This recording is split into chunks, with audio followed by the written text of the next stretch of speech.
How do you get started? You learn from someone who's done it before.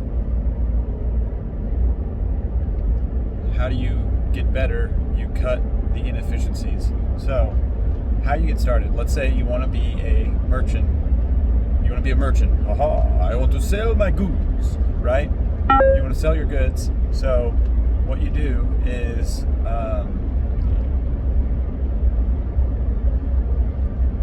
you're new to the game. You're totally new. Follow someone you know. Okay, that's YouTube. They're going to say, here, use Amazon. That is a service that you are trying to create that has already been created. Then you have to realize that they're going to take a piece of that margin. They're going to fix rate it, or they're going to do something. And that's okay, because when you're learning, you just need to learn the basics. You need to learn what it takes to operate on your own. And so if you're trying to build an e-commerce store, you can try to build it through like Amazon or Shopify or whatever. It's probably going to be successful.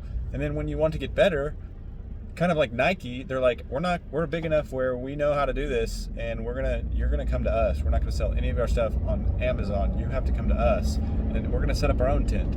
And so if you want to be good at something, follow someone first and learn, observe, watch, be amongst them, be a monk towards them. I don't know, be amongst them. And so that's how you do it. That's the key to success is and you have to go. Like, let's say you want to be a YouTuber. Not a crazy thought, but crazy to the outside world because it's in your frame, but not a crazy thought. Go to North Carolina, find Mr. Beast, work with him. And obviously, if you want to do it alone, if you want to be Mr. Beast, do what he did. Watch him. You don't have to go to North Carolina, but you can. And you can watch him grow and watch his techniques. And like he said, the 3 thing, you have to get a community so you can learn together. That's 3 times more growth than if you do it on alone. So never do it alone. Never do it on your own. Find people, find accountability that can hold you to your goal.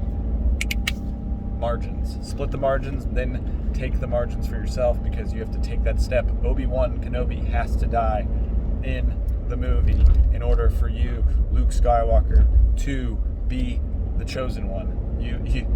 But he had to learn from Obi-Wan, but then he had to die. He had to stop leaning on his resources and become his own man.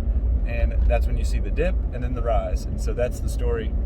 And that is just going to happen throughout life. I mean, that's kind of the main thing, is like when you get a job, if you're working for money or working for an hourly wage, you go on the onboarding process and you're taking that pay cut, because I mean that base price is basically that margin that they're not willing to give you yet. And then once you start knowing the business, you got raises and you're lowering the margin, and then you're doing it inside that system. It's up to them to do it.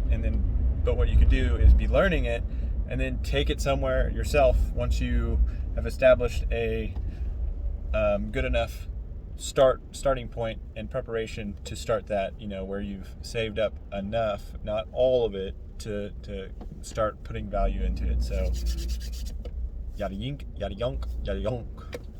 Ha ho ha ho ha ho ho.